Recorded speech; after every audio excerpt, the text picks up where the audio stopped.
చూస్తూ ఉండి ఏం జరుగుతుందో చూడున్నాడు. ఆ సమయంలో అతను వచ్చి మళ్ళీ తినమని చెప్తూ రోజులు అంటే తినలేదు ఆయన. ఎందుకు తినలేదా అని చూస్తున్నాడు ఆయన. ఏమిటయ్యా స్వామి ఇవాళ ఏమైంది అంటే ఒక కన్ను ఎర్రగా కనబడి నీరు రావడం మొదలెట్టింది. ఓహో, కంటికి వచ్చిన చికాకు వల్ల నేను తినట్లేదు కనుకనే ఈ రోగం ముందు పోగొట్టాలి అని చెప్పి చికిత్స చేసేటండి. ఎన్ని రకాలుగా చేశాడు ధూర్జడి గారు వర్ణిస్తారు. కోక పొట్లంబా అవి కొన నూది ఎత్తుచు కవనోష్ణ కరవ భాగమున జాచి. కోక పొట్లం పెట్టేట ముందు.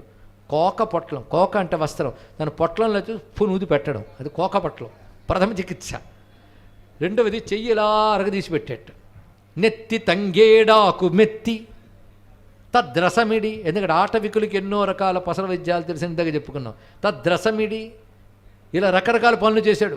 చనుబాలు, ఆ చుట్టుపక్కల ఉన్నటువంటి ఆటవికుల దగ్గరికి వెళ్ళి చనుబాలు తెచ్చి కంట్లో వేశాడు. దేనికి పనిచేయట్లేదు. విన్న మందులు తాసరి కన్న మందులు అడిగి తెచ్చిన మందులు అడవి మందులు, ఇన్ని రకాలు వేసేట. ఇవన్నీ ఏమైపోయాయంటే చెరువులో కలిపిన చింతపండులాగా వ్యర్థమయ్యి నీటి మీద పెట్టిన సంతకంలా వ్యర్థమైంది అన్నాడు. చక్కని ఉపమానం. నీటి మీద సంతకం పెడితే ఏమవుతుంది? అలా ఇవన్నీ వ్యర్థమయ్యాయి. అప్పుడు ఆలోచిస్తున్నాడు ఏం చేయాలని. మనసుకి ఎన్నడు జరిగిన హానిం పొందిన వాని తెరంగున అన్నాడు. ఇంత బాధ ఎప్పుడు జరగలేదు ఇతనికి మనసుకి. అంత బాధపడుతూ ఏం చేయాలని ఆలోచిస్తుంటే ఊళ్ళో అనుకుని ఒక మాట గుర్తొచ్చింది. వేకి వెచ్చయ్యిన వెచ్చని మందుల కాదెమాను. దీన్ని ఆయుర్వేదంలో ఉష్ణేని శీతలం అంటారు. వేడికి వేడే మందు అన్న ఒక సామెత తీసుకుని కన్నుకి తగిలింది కనుక కన్నుకు కన్నే మందు అనిపించింది. అలా తోచింది ఆయనకి. వెంటనే కన్నుకు కన్నే మందు అన్నారు కదా అని చెప్పి కన్ను ఇచ్చేద్దాం అనుకున్నాడు. కొంచెం ఆలోచిద్దాం, ఎవడు కన్ను తీద్దామా అనుకోకుండా తన కన్నే తీద్దామని నిర్ణయించుకున్నాడు. ప్రాణము పోవునో తనువు భంగమునందున నాక తూణికా బాణము జిర్రునందిగిచి. ఏం పదం వాడాడండి ఇక్కడ. అందుకే ధూర్జటే. ప్రాణము పోవునో తనువు భంగమునందున నాక. ప్రాణం పోతుందేమో, శరీరం అంగవైకల్యం వస్తుందేమో ఆలోచన లేకుండా తూణికా బాణము జిర్రునందిగిచి మహావేగంగా తీసి బల్లముఖాగ్రము రక్తపద్మ దృక్కోణము చేర్చి తన కొనని కంటి కొన దగ్గర పెట్టుకుని ఒక గ్రుడ్డు వడిన్ పెకలించి శోణిత ద్రోణిక అయిన దైవత శిరోమణి కంట నమర్చనంతటన్.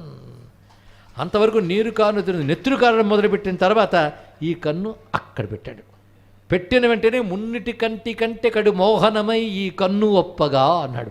మునుపటి కంటి కంటే మరింత అందంగా కనబడిందిట. అబ్బా పనిచేసింది ట్రీట్మెంట్ అనుకున్నాడు. ఇక్కడ సంతోషించేటప్పుడో రెండో కన్ను నుంచి మళ్ళీ నెత్తురు మొదలైంది. నీరు నెత్తురైపోయింది, కారుతోంది.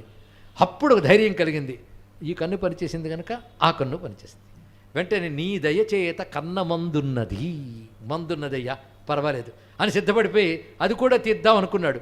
కానీ మళ్ళీ నీకు ఇచ్చేస్తా రెండో కన్ను కోయలు వస్తే వచ్చింది. ఇది పెట్టేసి మూడో కన్నుకు వస్తే ఏం చేయాలి? నాకైతే రెండే కళ్ళు, మూడో కన్ను వస్తే ఏం చేయాలి? దానికి మందు ప్రిపేర్ చేసుకున్నట్ట. లాలాటలోచనంబున కీలాలము దొరగనేని కేవల భక్తిని కీలించి మనోదృష్టికి మూలమగు ప్రాణములు నీకిత్తున్న. అది గొప్ప మాట. ఆ పాలనేత్రం నుంచి కూడా నెత్తురు వస్తే నాకు మూడో దృష్టి ఒకటి ఉంది, మనందరికీ ఉందిలేండి.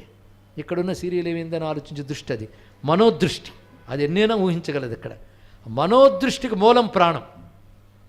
అది ఇచ్చేస్తాను నీకు అని సిద్ధపడి, ఇప్పుడు ఇది తీసేక పెట్టేటప్పుడు నా కన్ను కనబడదు కదా, అందు గుర్తు పెట్టుకోవాలని ఒక చెప్పు కాల కన్నుదొన తొక్కి పట్టే అన్నాడు. అక్కడ దాన్ని అక్కడ నొక్కి పెట్టాడు. ఏ కంటికి పెట్టాలి అక్కడ చెప్పు కాలుతో పెట్టి తీయబోయాడు. ఇంకా తీయబోతూ ఉండగా కన్ను దివ్యబూను కన్నప్ప తీవ్రత కన్న మున్నుగాగా అని ఎంత వేగం తీయాలనుకున్నాడో అంతకంటే వేగంగా శివలింగం నుంచి పరమేశ్వరుడు బయటకొచ్చాడు. ఎలా వచ్చారంటే హరి అరవింద సూతిమును లష్ట దిశాపతులాదిగా వియచ్చరుడిరువంకలన్ కొలువ సీత వసుధాధర కన్యక ముద్దుకేలు తామర కడవ్రేలు పట్టుకుని మన్నన తిన్ననికిన్ ప్రసన్నుడై అని చెప్తున్నాడు. ఇక్కడ రావడం ఎలా వచ్చారంటే